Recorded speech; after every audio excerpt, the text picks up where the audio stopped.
Patrick Ben David, the founder of the Valuetainment channel and the PVD podcast, he has something to say about ChatGPT, and apparently he's proposing the question: is it actually damaging our average intelligence level? Um, I'm kind of speechless. I want to hear what he has to say. I have my own opinions on it, but let's just hear what he has to say, and I'm gonna be reacting to it live. Now, keep in mind that I will be linking to the original video in the description, just like normal. And don't forget to like the video and check out the Self Made Business Academy. You can find out more information about that in the description. With that being said, let's go ahead and bring up his video and let's react to it. Is ChatGPT making your brain dead? A recent study by MIT claims it is. There's 10 key findings they found. Yes, you do get the speed and convenience and replacement, mental lethargy, and all this other stuff. At the beginning when ChatGPT came out, if you remember, teachers used to say, we can now tell if kids are using ChatGPT to write their paperwork or their homework. Are you freaking serious? I actually heard about this. That's kind of crazy. Now, y'all, if y'all have any questions, feel free to drop it in the comment section below, or if you have any comments about just AI in general, whether it comes from the episode you just saw with me and Ben, or the reaction that we're having to Patrick. But people are using AI to write their papers in college. I'm gonna be honest. If I had this when I was in college or even high school, I would have acted a damn fool. But let's keep going. Guess who's using now ChatGPT to grade the homeworks? The same teachers that were complaining about kids using ChatGPT. Now they use it to save time to grade the homework, so they're not even reading the entire paper. So it's something that both sides are using. Is it a good thing? Is it a bad thing? Let's see what MIT has to say here.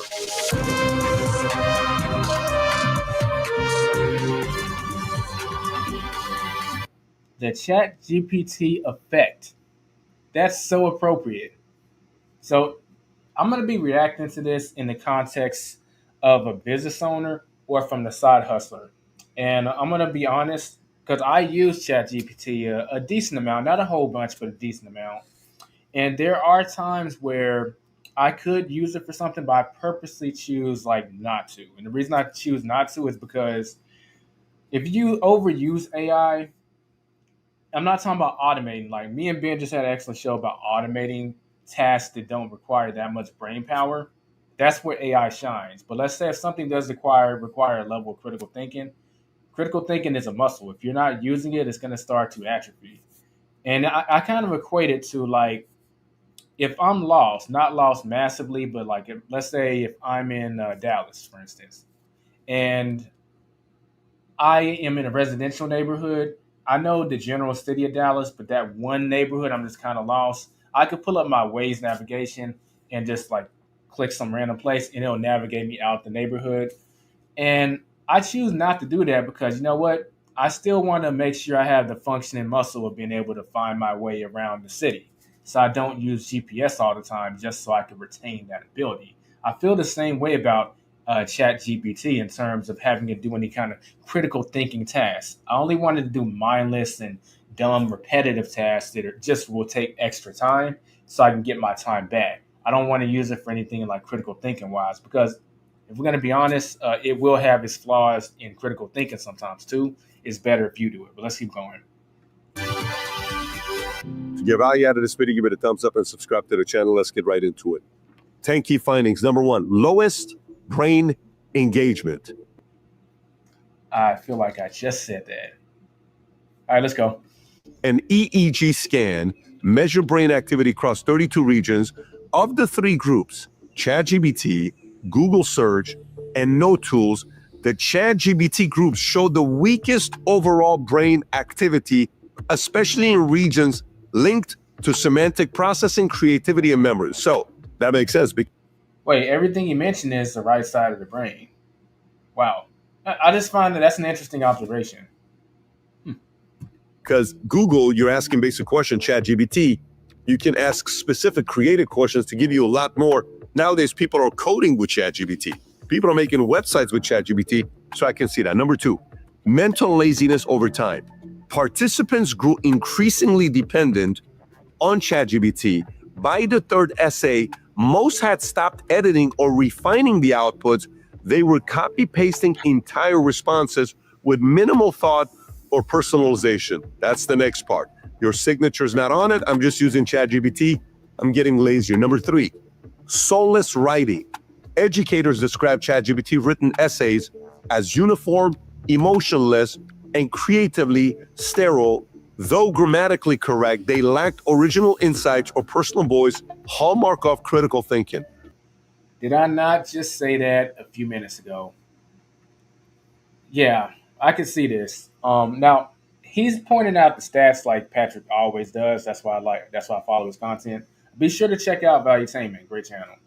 But he's bringing up in these studies, they're bringing up everything that is really not utilizing your right side of your brain, and that's already a huge problem in a society where we have way too much technology for our benefit.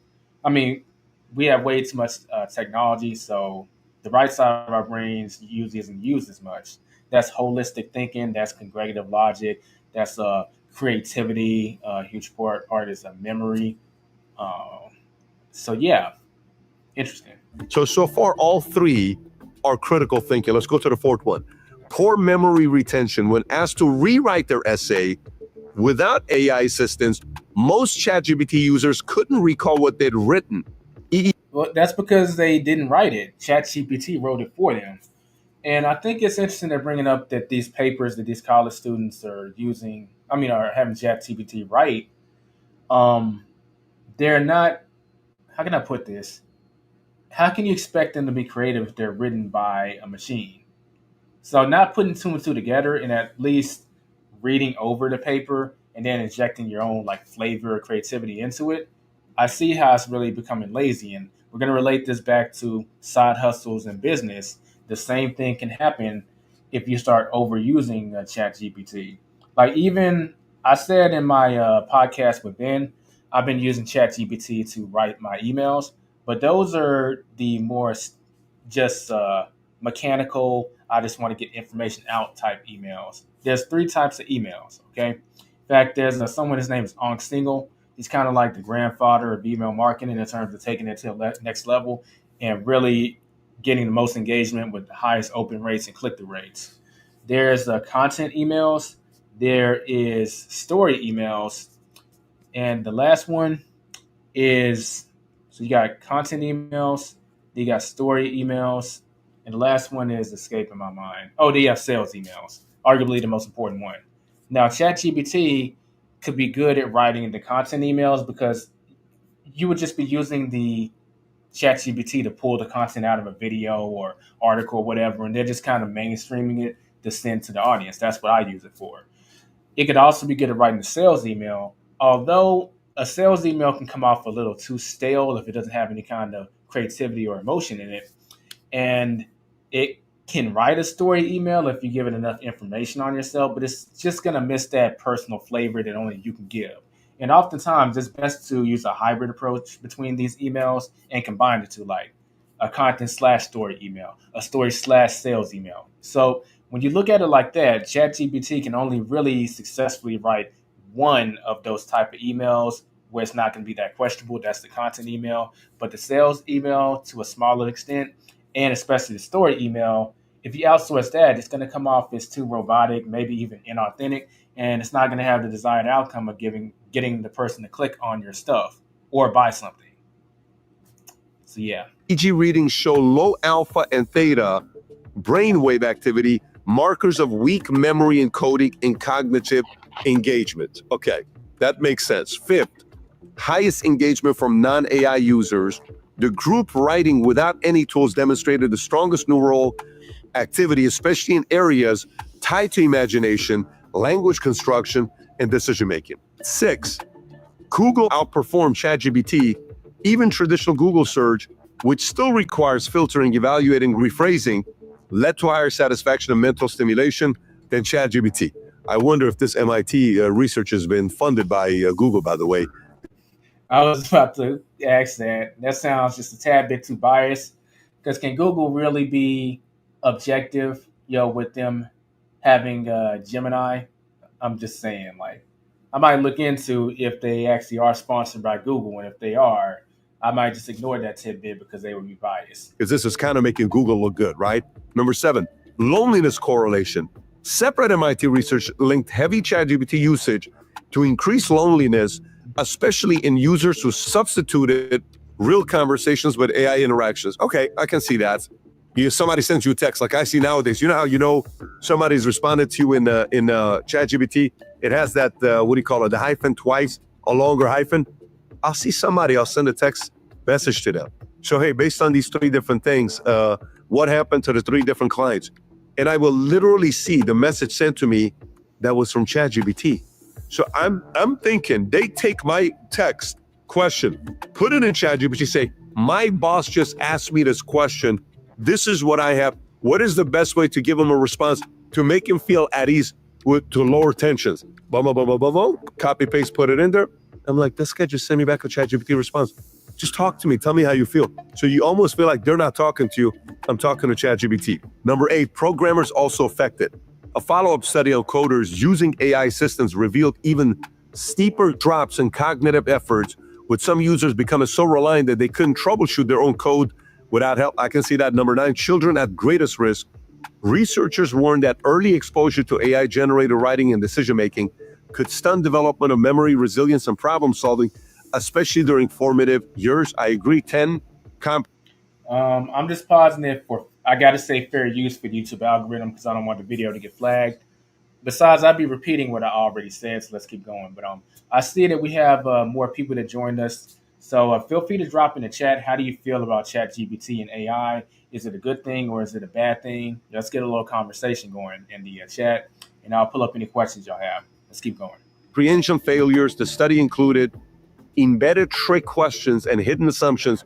ChatGPT users consistently miss them, confirming surface-level processing and lack of creative scrutiny. Imagine life without Google Maps or any of the maps that we currently have right now on Apple Maps that we use. Imagine life. You go straight, make a left. Before it would be, honey, why'd you say right? It's left. Babe, this map, can you look at it? Stop, pull over. Now so that made us not have to think about maps anymore. Car just tells you, make a left. Now we get upset if we don't have any service for 5 seconds because we can't see where we're going. Calculator, same thing. You could be able to figure out different ways of calculating 19 times 19, 38 times 47. Nowadays, just go to the calculator. It's going to make us dumber, right? The same goes with the autocorrect, Grammarly type of apps, or social media algorithms. With AI, this is just getting started. Valid points for all that stuff, but I do want to push back a little that it is part of innovation, and this is where we got to take responsibility as humans to make sure we don't overuse this stuff. Like, this is great for saving time, but it's funny because he brought up the whole thing. He used the driving scenario like I did earlier, where I don't always use the GPS because I want to make sure like that part of my mind stays sharp and I am able to navigate around a familiar place knowing where I'm going. In fact, sometimes I might be going somewhere and I'm actually not familiar with that particular place or that area, and I'll purposely not use the GPS and find it on my own, even if it'll take a little longer, just to keep that muscle fresh. But 50% of the time, I do still prefer to use the GPS. So you got to take some responsibility here, too. He's just going over the stats. I just want to add that commentary. It's going to get 1,000 times worse where the work that's going to be done, you're not going to be if the person's telling you this or if a machine is saying this. So how do you fight against this? I got 4 kids. We're sitting at the table. We're having discussions about different things, politics, business, finance, ideas. And every time it's like, what does ChatGPT think? No, put the phone aside. No, let me just check something. Give me the phone, put it down. I want to know what you think about it. Well, what do you think about it? How do you feel about it? I don't want to talk to ChatGPT. I'm asking you, what does your brain think about this? What is the right? Let's see what ChatGPT says. I don't want to know what ChatGPT says. I want to know what you think. It was such a great exercise to constantly do this with all of us because it's such an easy habit to go over here, right? The same happens in group settings when we're sitting to hashing out an issue. We're on the podcast half the time. What are we doing? We used to say, can you Google this? We don't Google things anymore. See what ChatGPT says. Ask the following question, see what it says. What does it say about this? What does it say about that? But we don't ask strategy thing. You know what?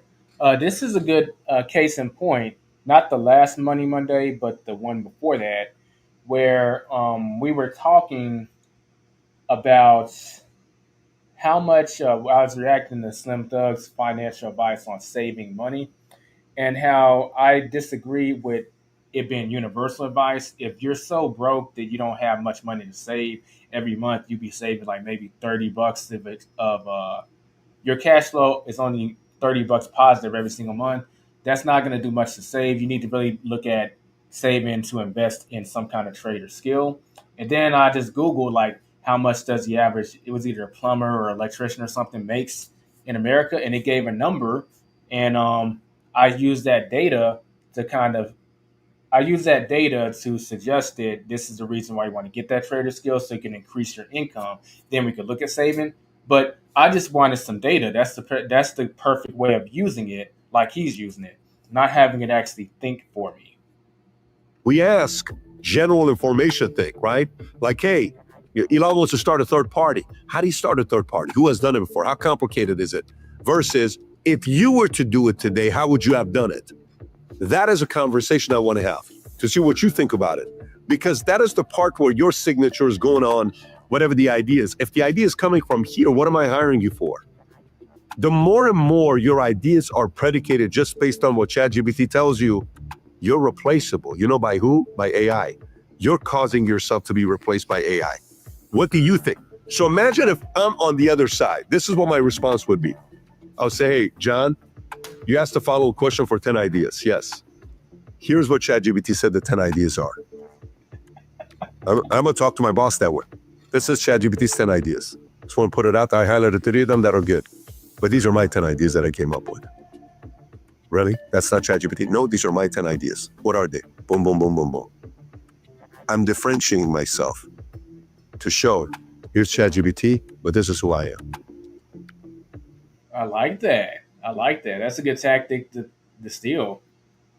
You have to find a way to now be competitive because you have to use it. It's like, to be honest, I don't even use ChatGPT. Then you're going to lose your competitor. You have to use ChatGPT in today's climate. You have to use AI today. You can't have that big of an ego to say, I'm not going to use it. But you have to be the differentiator. I have employees who respond in text messages to me in ChatGPT, and they think I don't know. Listen, there's plenty of ways when you copy paste the words and hyphen and italic in certain places that is easy to tell. And even if you go on a place to make it in a way that another person can't see it, yeah, there's people that get enough message that they can tell. But if you can find a way to go like this, that's image. If you can find a way with your kids to ask them, like even right now, before we went live, you weren't here. I got 4 people sitting right in front of me. I said, what do you think about ChatGPT? You think it's doing that? It's making your brain dead. What do you think? What do you think? What do you think? We're processing it. That's where this thing works. So I do agree that is happening, but I think they've been saying that about other technologies in the past. The right people are going to still find a way to have a differentiator. If your differentiator is you're very good at certain prompts on ChatGPT, you're not that different nowadays because eventually everyone's going to learn that. Your differentiator has to be here, has to be from you, that you look at the world in a completely different way. That's the biggest differentiator today, in my opinion. I couldn't agree more. So, y'all, this link to Patrick's video will be in the description. Valuetainment, great channel. Be sure to check them out. And of course, don't forget to like this video. Helps with the YouTube algorithm, and subscribe if you're new.